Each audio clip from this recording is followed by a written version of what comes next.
back. Today I'm joined with Abby Langer, a dietitian who is passionate about educating others on eating intuitively and enjoying their lives through food.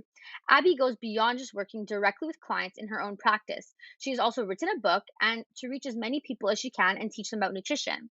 Her book, Good Food, Bad Diet, dissects diet culture and analyzes how much diet culture actually impacts our lives beyond what we realize. She makes macronutrients, micronutrients, and overall health easy to understand for anyone who is curious about learning about nutrition related information. Abby is also an avid food blogger and works with various brands for branding and photography of their products. So, welcome, Abby. Thank you so much for coming on tonight. It really means a lot for you to take your time out of your busy day.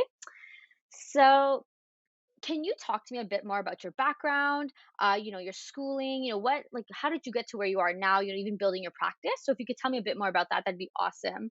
Sure. So I went to Dalhousie for an English degree. I have a 4-year English degree, but I couldn't really do anything with that. And so, except for teach English. But yeah, and then I went back for a post baccalaureate in nutrition at Loyola in Chicago. And you know what? I've been a dietitian for over 20 years and I started in hospitals and then I worked with people in a primary care clinic, and then I decided like I wanted to have my own business, and so that's where I went. Like in 2012, I started Abbey Langer Nutrition, and then 2017 I took it full time, and it's just been great.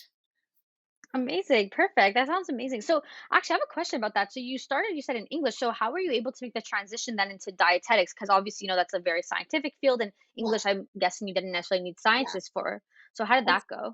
I took a couple prerequisites like biochemistry and a lot of chemistries actually, and got in. It was fine, and yeah, I mean, the science, it wasn't that. I mean, it was hard, but I wanted to do it so badly that I never did well in science. It's funny because I never did well in math and science, like in high school. I always thought, well, I'm just like an English person, I guess, or liberal arts or whatnot. But once I knew what I wanted to do, and I was really like focused on becoming a dietitian, I, I mean, I basically got straight A's in everything from organic Wow. chemistry to like, whatever. And it just, I guess I maybe was a little older too. So I was able to focus and complete those courses. And it wasn't a huge deal. I worked really hard, but you have But it to. paid off in the end. So it was definitely worth it. Great. So, what was your plan? So, was your plan always to start your own practice, or did you originally, when you became a dietitian, did you want to just work in the hospital? Where did Yeah. you originally see yourself going? So when I became a dietitian, I really wanted to be like an ICU dietitian, working with the sickest people possible. And I was. I was an ICU dietitian for years. And I always said, well, I'm never going to work in an outpatient, like in a clinic, because it's so boring. Well, it became like too much for me in the ICU. And just certain things happened and I ended up in an outpatient clinic for 10 years. And while I was there, I was like, well, I'm never going to start my own practice because it's so boring and so much work. And then, I had kids and I didn't want to work for somebody else. And I didn't, I didn't really, I was bored like counseling for in a clinic. So I started my own practice and, like just writing. And then I was like, well, I'm never going to write a book. And then a couple of years later, And I then wrote a that book. So happened. it's like Yeah. never say never. Yeah. But I don't actually counsel clients anymore. I gave that part up like 2 years ago. I have an associate who I refer people to, but I don't do that anymore. It was enough. 20 years. It's good enough. Right, for sure. And I feel like, what's cool about what you're doing is that, you led yourself, it's like one step at a time. You start with working people, you got to Yeah. understand that connection. And then, you moved into writing a book. And now you even like you work with brands, which is so cool. And I definitely want to touch upon Yeah. that because, like, Yeah, I for find sure. that really interesting as well. So then you would say that growing up, then you never saw yourself being a dietitian or working in nutrition. It was never really like what you envisioned yourself up Yeah, until, I wanted to be a pilot. oh, really? Yeah, and I should like I still want to be a commercial pilot, like flying jets for Air Canada. Like that was my dream. And Wow. But some person when I was in high school said I had to be good in physics and had to have 20/20 vision, which I don't have either of those things. So Mm.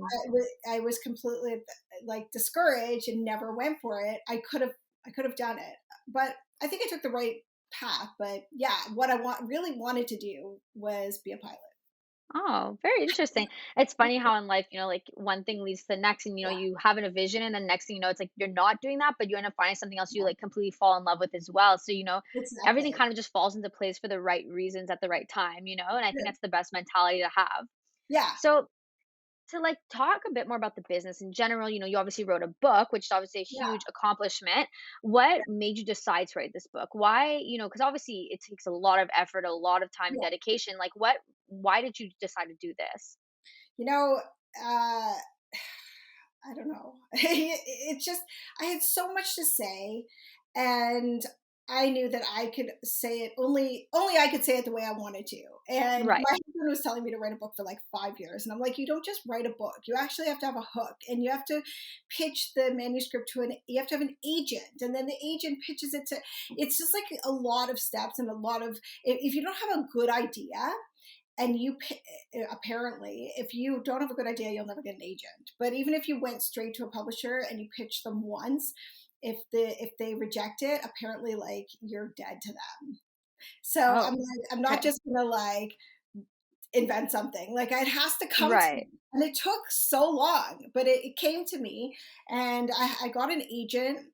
And yeah, I mean, it was just like the next logical step. And I had been counseling people for so long, and I'd learned so many things, and I didn't see, like, in the wellness and diet sphere, there wasn't really anything like my book. Like there was, there's a ton of books if you go to the bookstore where, they'll say, well, don't eat this but eat that, and here's some meal plan, and here's some grocery list. But I didn't like, that's not the way I ever counsel clients. And I never wanted to write a book like that. I wanted to really help people figure out why they're eating. Anyone can follow a Yeah. meal plan, Yeah. but how about like realizing that diets are just band-aids, and chronic dieting is just like something you do to cover up what's really bothering you. So why don't we just like uncover what's really bothering you, deal with that so you never have to diet again. And that's my book. Yeah, no, and I could no, exactly, and that's the thing, like, when I was reading it, and I think that's what I loved about it, you made it so clear that you're like, "I'm not here to tell you what to eat, what not to Yeah, eat," you're gonna educate on and that's exactly what you did, basically taking apart each macronutrient and saying, "This is what this is needed for." You can't just cut out carbs completely, like, yeah, you need it for energy, you need it you need it for your living, like, it's needed for all kinds of functions in your body, and I think, like, when people look at it that way, it makes you less likely then to be like, okay, I'm gonna like start like a keto diet or something like that because you realize that everything is you're eating is there for a reason. So that's what I really like appreciated about your book, and I'm sure many other people as well because like it was. That's why I recommend it to actually a lot of people. I lent the book after to a friend who was also interested in nutrition because she wanted to like learn more about it as well. And I thought it was such a great like basic book to learn about all of that. It awesome. was really great. So then but what was the pivot was there a pivotal moment where you woke up one morning and you were like, "Okay, this book's happening"? Because you said obviously, you can't just go and pitch it to an agent because you don't wanna, like, get blacklisted by them or whatever it is. So, what was, like, the what was, like, the pivotal moment for that then? Like, well, I mean, there's a dietitian named Desiree Nielsen who is in Vancouver. She's amazing. She's a good friend of mine. And I had this idea for the book floating around in my head for a while. And Desiree happened to be in town because she has a book coming, had a book coming out, and she was in Random House was her publisher. So she was in Toronto to see Random House, to go there. And we went out for dinner, and I said, I want to tell you this idea, and you tell me if it's good. And so I told her the idea, and she's like, I think there's a book in there. And so she introduced me to her agent. And then I met her agent. I was like, my agent's in Ottawa, our agents in Ottawa. So she came in for something else, and she was like, "Let's meet for drinks." And I'm like, where do I meet this like potential like agent for drink?" And so we met at the Ritz Carlton bar because I'm Wow. like, that's always great. And I told her the idea, and we talked about it, and she's like, "I think there's a book in there." So then I signed with her, and it was off to the races, I guess. But it was a lot of work. Like when you first write a book, well, you don't write the book and then sell it. You have to write um, a book proposal, and Okay. that's what you sell to the publisher. And you write Oh, the book with the interesting. publisher. So my book proposal was 80 pages, and it literally took me longer to write that, or just as long than it did to write the book. Okay. It was insane. And my agent like helped me. Obviously, that's what an agent does. Right. And it was just so long. You have to have like 3 full chapters and a table of contents and like all of your marketing plan. It's like so much. So we did that, and then she shopped it around. And Wow. And then that's where, and then, ended up everywhere after that. Cause like like I was at chapters, and then that's where I saw your book, and because I originally I was looking for another book and they didn't have it that day, and that's exactly when I was like, "Oh, this book looks cool." And I started reading the back. I was like, "Oh, this is actually really interesting." So that's why I bought. Yeah, exactly. So, that's that's exactly how things awesome. go. No, it was really interesting. I loved like, the premise of it. I thought it was great to learn more. So again, it was great. If Thank I you. haven't said that enough already, but so then when was your transition? Because something which I found really interesting was that you started working with brands. And I thought that was cool because that's obviously more of a marketing perspective and Yeah. communications rather than dietetics per se. So how were you able to transition into that more of that realm that's a bit different than from what you were doing before? Yeah, so I started working with brands as soon as I opened my own business. Okay. So it was sort of nutrition counseling and communications. And so I mean, it was pretty easy, but I learned a lot from other dietitians like Abby Sharp and Kara Right. Rosenblum. And like all, like we're all very, generous with each other, and we share tips and whatever, like how to get a contract and like how much to charge and, all of that. But it's a great part of my business because, well, I only work with brands that I would give to my family. Right.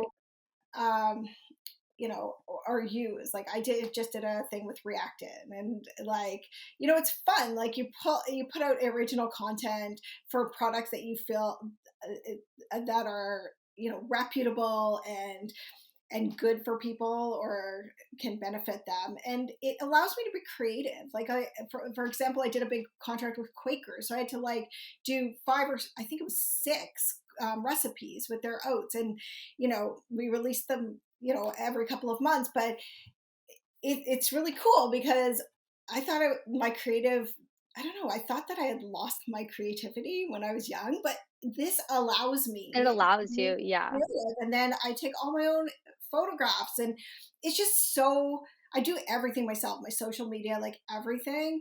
And it's a lot of work, but For sure. it's so rewarding. I agree because you kind of also build a community, right? Through having Right. your social media and you're posting these recipes, you're sharing things with others that other people can take inspiration from themselves, and make recreate those foods or whatever it may be. So it's kind of fun because you get to see what other people are doing with what you originally made. So I think that's always a really cool thing about social media, and that's what I really love. Um, and that's why when I came across like you were working with brands as well, I thought that was really cool. And do other in general dietitians do that, or is that something that's becoming more new into like today's society, you would say? A lot of, well, it's a certain niche, like it's media Okay. dietitians who do it, right? Okay. So, um, yeah. That's very cool. Actually, one of my friends is going into dietetics. She's starting in the fall, so I'm sure she would love to hear this afterwards. Learn a bit more about what like dietetics, like dietitians who've been really in the field, what they're doing. So I think that's like it's very cool. I find it really interesting.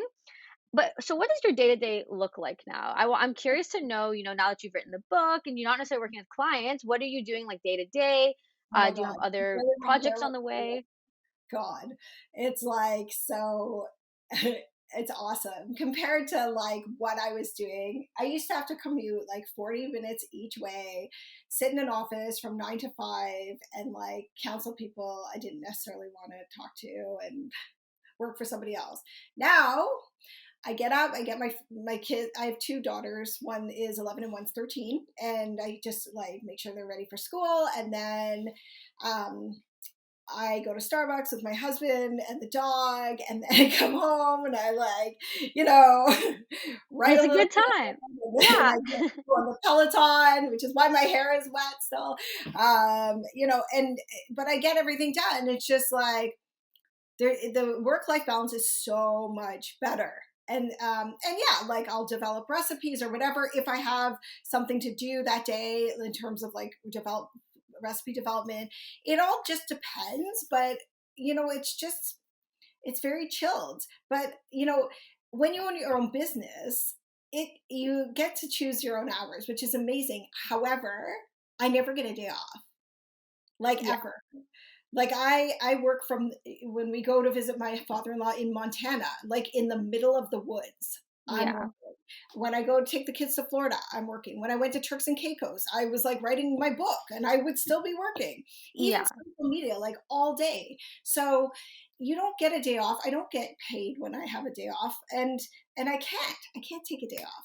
There's that, Yeah. and there's that also this pressure for me to constantly come out with content, you So it's know? also like even like a pressure, like your own pressure on yourself, to like because you want to Yeah, keep going, keep growing, keep doing is you like have to, better, right? you Yeah. have to. And so, it's hard. And so it's not like a hobby or like I'm just having fun or whatever, like putting my feet up and watching like The Price is Right all day. It's like Right. I also have that pressure. And then people are really mean sometimes on social media, so I get like trolled, and it's like it's there's bad sides to it too, or Yeah. stressful sides. But and I don't know where my next paycheck is coming from Yeah. a lot of the time. So there's it's a give and take really, but I wouldn't trade it. I love it. And I think that's like, that's what I hear often from business owners, it's like there is a lot more pressure, a lot more challenges to face, Yeah. but it's the trade-off is that, it's something that you love so much that like you're willing to risk that And because you're you working love what for you're yourself. doing. You're Yeah. you're not you're not going in and like answering to somebody else. It's like Yeah. my ass is on the line, but that's okay because I'm gonna get a Starbucks first, and I'm gonna walk the dog. I'm gonna sit on my couch while the snow flies outside and write blogs, and it's fine. No, It's and I good. think that's something that's so nice about that, and at least it's like it's something you love, so that's what's Yeah. always keeping you to go. And that kind of actually leads into my next question then. So, what is some of the biggest challenges you have faced with starting a business, whether it be the book or anything, in general with your practice that, you would want to share with someone else? The biggest challenges. I think the fact that you're always working, and Yeah. and that you don't get a day off, and that people can be really mean, and you're putting like, and you have to expect that. I'm put First of all, nutrition is a very emotional subject for a lot of people. Right. And they don't want to hear people don't want to hear that like you don't think their diet is healthy, or that whatever they wasted $600 on like a food sensitivity test that's totally worthless. But it's my job to tell people that, right? That's my Mhm. brand. And so I get a lot of hate, I get like emails and whatever, but and that's a tough part. You have to learn how to deal with that. But yeah, I mean, there's challenges that pop up, but there's not that many. But not that many. I mean, Really. that's a good thing at least. That's a good Yeah, thing, right? I'm I mean lucky. I busted my ass. Like I do everything on, like I said, on my own. So I mean, I'm very versatile. Like a brand calls me and says, "We want you to do a TV spot." I can do that. I've done it a million times. Oh, we wanted you to develop recipes. That's fine. We want you to like take pictures of food.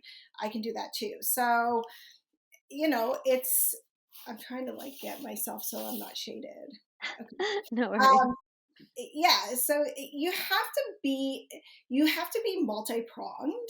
So like if I just was writing, it wouldn't be good. Like you have to diversify. You must if you're in business, Yeah. because your revenue stream, you have to have several revenue streams. Like I have the ads on my site. That's the only paycheck I get month to month. Like that's the only solid like um I don't know Like, what I know exactly like regular paycheck.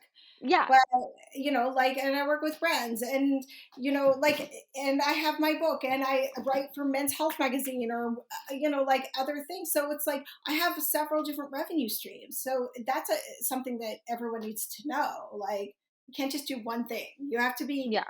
good at everything too. Yeah. Would you say that's, like, for anyone in general or just people who are specifically running their own business? I think at least for people running their own business, Okay. because it's all you have bills to pay, and if one revenue stream goes down, you need to have other ones, Yeah. right? And you have to Yeah. build your competence in all of those, and it takes time. You can't be good at everything. You should see this stuff I wrote and the pictures I took when I first started. It's embarrassing, It's a but process, though. it's okay. Yeah, for sure. We all start somewhere. Exactly, exactly. I love that, honestly, and I think it's great, and you know what's it's also what's cool is that, you get different places to grow, and you get to learn, you get to continuously learn, which I think is also a That's nice thing as well about being an entrepreneur, it's when you're in a job, for example, a 9 to 5, let's say, you're just doing that one particular task, you don't necessarily have to. I mean, it's great to still learn. I don't think learning is ever a bad thing, but, yeah, especially when you're an entrepreneur, you constantly need to be yeah. keeping up to date with this or the digital marketing aspect of that, or, up to date nutrition information because there's always new information coming out in regards to that. So And you also there's a you get to connect with people, which is exactly. fun. Like, I'm a bit of an introvert, but I I learn so much from other people. So that's another thing. Like, stay open to learning from others, Yeah, you I know? love that. No, I Because totally agree. I love that. so important. And be generous. Like, if you have if you're starting your own business, or you have your own business and someone approaches you, like, be generous and teach them what you know. It's Yeah. okay. Like, we all should be successful, right? Yeah, no, I completely agree, and I love that mentality because I think not enough people necessarily have that, Some people, Right. like, they wanna start their own thing, and it's like, "No, I'm not gonna help you, like, I don't want you to start Awful. somehow taking my competition, like, my clients," But I think it shows so much more about who you are to be able to share that knowledge, But you if are a you're knowledgeable person. diverse, if you diversify, then you don't have to worry about that, because Exactly, other people won't do exactly what you're doing, right? exactly, and So, everyone has their own touch as well, right? So even if yeah, someone else copies exactly what you're doing, I could believe that it's gonna be completely different somehow? It's just just be nice to people. exactly, yeah. I love that. So, give me one tip then on how to start a successful business. How to start a successful business? Yeah. Um, you have to, like, work your ass off, and honestly, like, imagine that you're successful even before you're successful. Okay. Like manifesting it kind of, if Yeah, that's the when I started my business, I had this mantra. I learned it's not mine. I learned it from someone. I don't even remember who. I think it was like a celebrity somewhere, and they were like, "Why not me?" And that is exactly what I built my business on. Why shouldn't why I not be you? the Yeah. one who's Yeah. successful? Why not me? And if I don't do this, who's going to? So, and you know what? It's like there's never a good time. My husband's like, "We're going to be living in a cardboard box. Oh my God." He's like, "Don't you have a business plan?" I'm like, "No, I'm making like so little money at the hospital. I don't need a business plan. Like, I need to get out of there." So yeah, just like manifest it, and imagine where you want to be, and pretend that you're successful before you're even successful, and it'll happen. It'll But you happen. have to put the time in. I love that. No, I think that's such a great mentality to have, and it's funny that you said that, like, why not me? I think I've had that Yeah, discussion with someone recently. I was talking about I don't even know what, and I was like, I always think it's someone else that can do this, but not me. Then I no, just sat there and I'm like, but why can't it be me? Why can't I be that person that I'm talking exactly, about? exactly. Yeah. Yeah. And I think that's like the best mentality to have is, you just got to do it. You can't let anyone's opinions or thoughts deter you from that. You just got to go. And, You have to whatever go. will happen and it will lead you to the right road eventually. My dad used to say, "There are no mistakes in life because you learn from everything," and he was right. And Yeah. it gave me permission, like, from when I was very young, to take risks, that sort of mindset. Yeah. And so just imagine that you'll find your way through it. It'll be okay. I Like, love that. That's a great tip. Honestly, I think that's really great to have and to hear, especially for those who are like, are not sure of what they're doing with themselves. So I think that's always, it's nice to have that reassuring mindset. So I love that. So, for today's topic, I wanted to talk a bit more obviously about your book and debunking nutritional myths because you obviously did speak about some throughout the book. Um, I obviously wrote down a few that like I had come across in your book and that you've written about, and we could talk a bit more about them today. So I'll just pick one. Let's see. Okay, so I'm gonna have you first explain what diet culture is, but not exactly in the sense of like what we know it is, because I know in the book you went into depth about things that we don't even realize that are diet culture, if that makes sense? yeah. If I'm making any sort of sense, yeah, okay, yeah. If you can explain it in that way, because like I think, we all have a basic like understanding of, oh, losing weight and whatever, okay, as diet culture, but I think like you have a really interesting perception on it that like I would love for you to explain. Like, when people think about diets, they think about losing weight, but diet culture is actually the perception, I guess, that being thinner is being equals being more worthy, Mhm. and that eating clean, for example, is like healthier and pure, and it's so it bombards, like there's a thin ideal, for example, like that's diet culture. Diet culture is like, you know, if you're not thin, you're somehow lesser, and it's everywhere because it's getting better now, but still, like we have like Gwyneth Paltrow saying that, she broke down and had bread during the pandemic. And it's like, can I swear on Yeah, this? yeah, it's fine. Like, bitch, people fucking dying. Are you kidding me? And it's like, but people, and then there's like the medical medium with his celery juice. And it's like, all of this stuff to achieve this like thin ideal, and how we um, and how we praise it and hold it on a pedestal when really we shouldn't. It's hurtful. Yeah, It's hurtful to our being, basically. yeah. No, I agree. And when I was reading that, it was like, there's things that I would like to say at some extent I've overcome Right. diet culture. I would like to say, for many years I was definitely in that, struggling with what I was eating. And like, if you ask my mom, she'd probably tell you all about it, about how I was like so obsessive about things. And like, I think there was just a breaking point where I just like, it was so exhausting, it It's was so so tiring. Oh, it's so and it exhausting. totally And ripples out into everything, all the corners of your life. You yeah, think it's only just about you, but it's about how you treat your friends. It's about not being able to go out for like dinner because you're so anxious, and so exactly. then you miss out on all of that. Or like you're spending lots of money on like specialty like supplements that are total bullshit, and like it ripples out, so much that it's not just about you. And it's Yeah. awful, and it is exhausting. It's horrible. Oh my god, Not yeah, to and I it. look back and I feel like I was so unhappy as I well. know. Like I was just, Yeah. it was just not good. And then when I decided to really get into fitness and really get into eating well and what it actually meant to eat whole foods, I started eating like a lot more, but I was like, this is so much easier. And like It I was is able to so much actually better. let myself eat things that I wasn't letting myself Yeah. before. And nothing really changed for me, and like and in a good way. Like I was just like Yeah. everything just was so much better.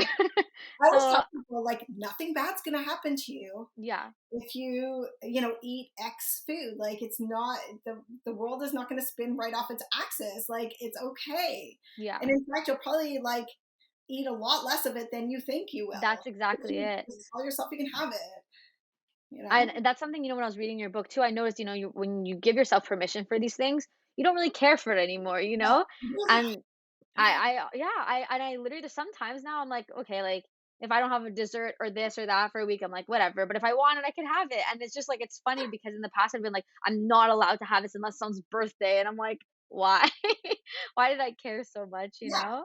exactly. But yeah, so I definitely related to that, and I'm sure like a lot of people can, and it's it's important to try to break that in society, but I think it's also hard because it's so ingrained at this point, especially Oh, with social yeah, media, for sure. We see so you many know.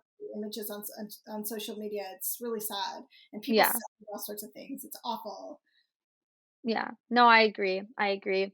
So then it kind of leads to my next, like, oh, this is an actual myth versus like truth kind of thing, which you kind of mentioned in your definition of diet culture. But so IV drips, celery juice, and weight loss coffees, these kinds of things that Yeah. we often see in the media that a lot of people promote and are like, yeah, this works, and like have people backing them up.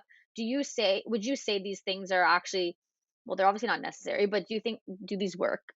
No, none of them work. I just did a thing on yesterday. Was it yesterday? I wrote a very like profane rant about Goli apple cider vinegar gummies and how Oh, they're so they're taking a useless ingredient because people take apple cider vinegar yeah. and it doesn't work for anything. Like honestly, it doesn't cleanse or detox or like do help you lose weight. So they're taking a useless ingredient and making it even more useless by putting it in gummy form. Like, but people buy them and they're $30 a bottle, and you have to like that. It's only like 10 days worth a bottle. Yeah. It's Yeah. insane. That is insane. No, that is insane. But And none of these why things how come work. then there's so much like misperception or non-information related to like apple cider vinegar? Because for many years I was hearing that, oh, you should take apple cider vinegar, and like Oh, what? some It's doctors were preaching it too. So it's like how does that get around if it's not actually beneficial?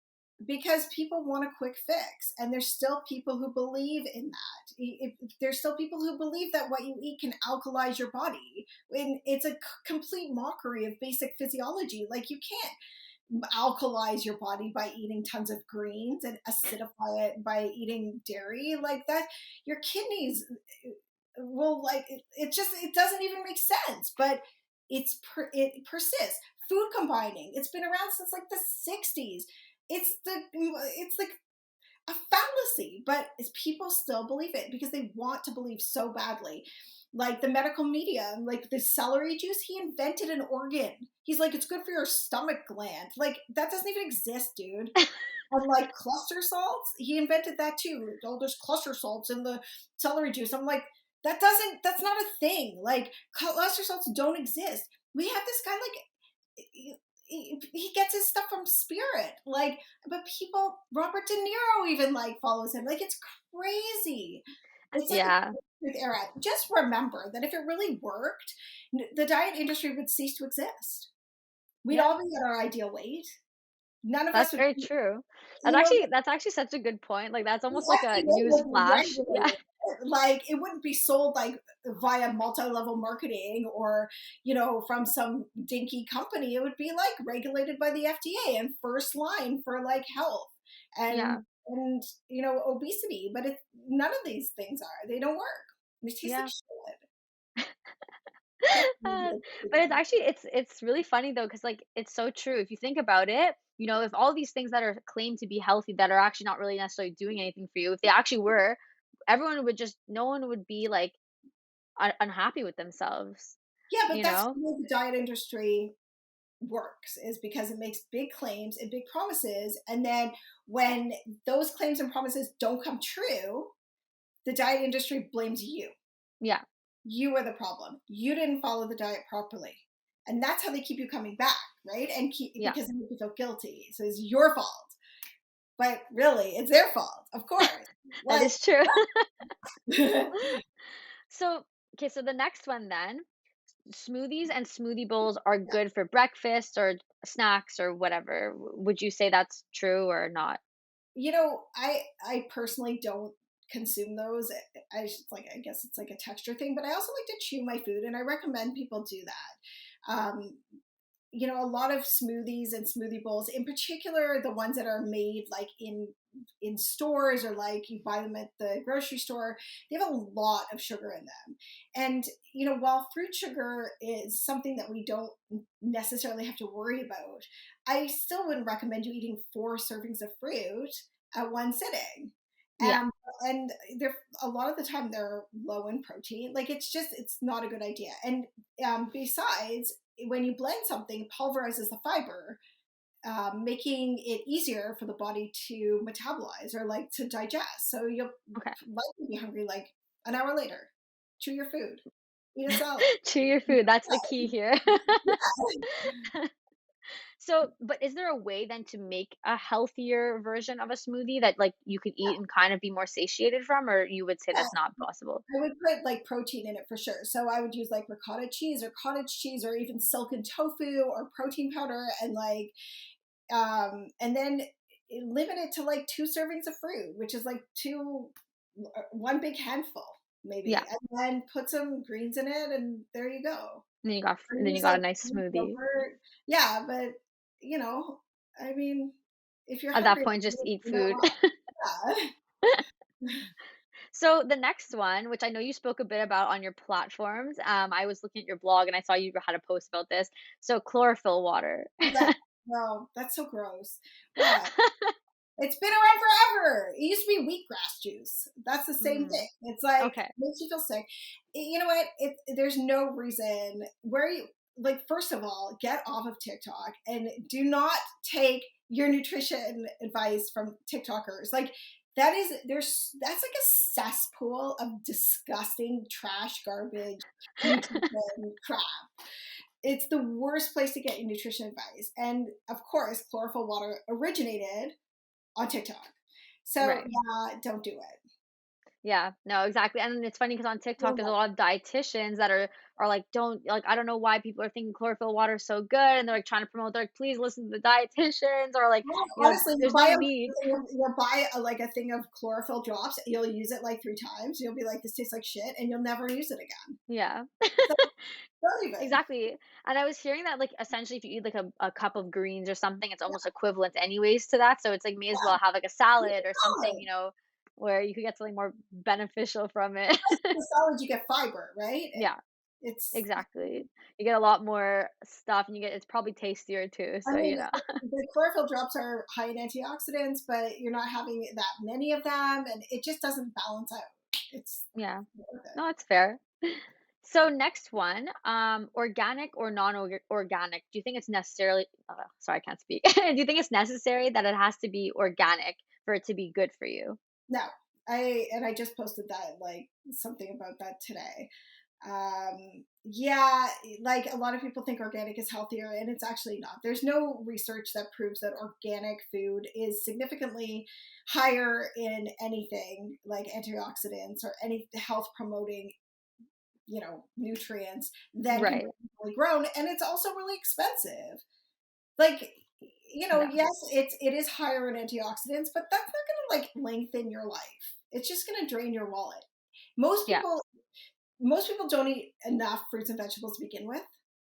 And so just eat what you can afford. I always Yeah. tell people that. And as far as like grass fed beef and milk, it does have higher levels of omega 3s, but how much are you eating anyways? And this stuff's expensive, man. No. Yeah, so I've never actually purchased, like, my mom does a lot of, like, the cooking and stuff, so she does, the purchasing of that, but I don't think she's ever bought grass-fed anything, and I've been seeing a lot of that as a trend now, and I was Yeah. curious about it because I never knew if there was actually a difference, so I want to add, like, a lot of people look at the Dirty Dozen and Clean 15 list to like, I don't know, figure out what food is dirty. But the EWG, the Environmental Working Group, is actually um, it's like it's an agency. It's that like does it's not a government run agency, and it is very, very, very biased. The okay. Dirty Dozen and Clean 15 is total bullshit. And I have a post on my site like outlining and demonstrating exactly why I say that. Their Okay. research is horrible, and it's just not worth it. Don't even Okay. bother. Okay, very interesting. Actually, I wanna check that out after because I've Yeah, heard a lot obviously about that. It is a really yeah. common thing that people speak about, so I'm very interested to learn Activist more. agency. It's not. It's an activist agency that just promotes organic. If you Okay. want to buy organic, then fine, but like, don't buy it because you're afraid. Yeah, no, for sure, and I completely agree with that. Do you think there is a time that organic should be bought, or if there's specific foods that you think may be a better choice to be organic, or really in general it's Not really, okay. honestly. Okay, that's fair. Very interesting. Honestly, I'm learning a lot. I mean, obviously I knew some of these things from your book, but I'm happy to be able to talk to you about them now. So I find it very cool. And one of the last ones is hormone balancing diets, and Yeah. do they exist? Oh my god, it's just it's such a trend. In fact, I just posted today a really good piece about the Dutch test, which is like I think it's like $600 at least, that some naturopaths and nutritionists are doing, and unfortunately some dietitians. It's completely not validated at all, but and it's to diagnose and make recommendations about hormone balancing diets. You know, you cannot balance estrogen or progesterone with food. Okay. And, you know, all the recommendations for hormone balancing diets are the same. Like, eat at regular intervals and make sure you have enough protein and eat a lot of greens. And it's like, you don't need like a hormone balancing diet for that. Seed cycling, it's like not worth it. All of that stuff. It's just trendy crap, honestly. And I sound old, and I am kind of old. But honestly, I've been in this business for a really long time. So It's you've seen it all. You've dealt with a lot of I've people, seen you've seen it. a lot of things, you know. And I know the science behind it, right? Yeah. Like Yeah. I read the studies, and I don't just read the abstract. Like the whole study, I read it, and it's like it's like so annoying, but what are you gonna do? Yeah. No, There's that's always fair. Do you think though, so now actually my next question, which is not really a myth, just more in general. So do you think it's possible to be more, I don't want to say natural, but healing in a more natural way or a more holistic way through food or anything like that? Do you think that's possible, or it has to all, you think it should only be, I don't want to say only be science, but yeah. I don't know, just is it I know what possible, you're do you saying. think? You know what? I don't agree that food is medicine. I think that there's medicine and then there's food. But diet, 100% has like a huge impact, not only on how well we are and our risk for disease, but how well we heal. However, diet can't do everything. It's not going Yeah. to prevent cancer in someone who, is going to get cancer anyways. It's not going to prevent COVID. And like, there are limits, Yeah. but so I think like if you want to do like a mix of conventional and holistic or functional medicine, that's fine, but beware of people trying to sell you things that are just too good to be true. Yeah, no, and I think that's the best way, like that's my kind of approach. I think, it's important. I believe very much in sciences. I come from a very science-based family, so that's very present here. But it's also, I like the more natural or holistic or whichever way you want to call it, because like, or there are ways, I don't think it's always necessary. You could look at things from a whole perspective rather than just, dissecting it apart per se. So I think that's, having a really good balance between the two is really, in my opinion, to live like a good, healthy life. I think that's my Absolutely. opinion anyways. A lot of nutrition research, I think most nutrition research really kind of sucks. It's hard to have a good nutrition study. You're not going to keep people in a lab for like 50 years and Right, feed right. them. So a lot of it's population based, and there's a lot of anecdotal evidence in nutrition too, and we have to be open to that. What Yeah, I'm not open to is people selling a product and saying that it for sure does X or it's going to cure you of Y when yeah. this is obviously not true. That's just a very much a marketing tactic. But if I always tell people, listen, if it doesn't hurt you and you want to try it, absolutely go ahead. Yeah, yeah. I think that's, yeah, that's always a good approach. As long as it's not going to cause you more harm than good. And that point, really should not have done that. So Yeah, I absolutely. completely agree. Well, thank you so much tonight, Abby, for being on here on my platform. It was really nice getting to talk to you and getting to know a bit more about you and your business and the book and all of that. So that was great. By the So, way. oh, there's the book. She's got it in her hands. If you're watching this on YouTube, you can see her. You guys should go buy it. It is a really good book. It was really good. And you'll honestly learn a lot. And I think it's like a book that you could honestly keep, honestly, forever to keep, even looking back. She really It's breaks like a things down reference. in a Yeah. really understandable way. So I completely Thank recommend it. So if people want to get in touch with you, maybe to ask questions or whatever it may be, where can they find you? What are your platforms? So I'm at abbylangernutrition.com and sorry, abbylangernutrition.com. That's my website. And then on Instagram at Langer Nutrition, Twitter at Langer Nutrition, and Facebook, Abby Langer Nutrition. Perfect. There we go. And for me, if you want to follow me and find me, you can find me at Instagram on at the Faces of Tomorrow podcast and on YouTube as well, same name, and also on Apple Podcasts and Spotify, and of course on TikTok if you want to get clips of these videos. So thank you very much again, Abby, for tonight, and it was a great pleasure talking to you. Have a great evening, and we'll be in touch soon.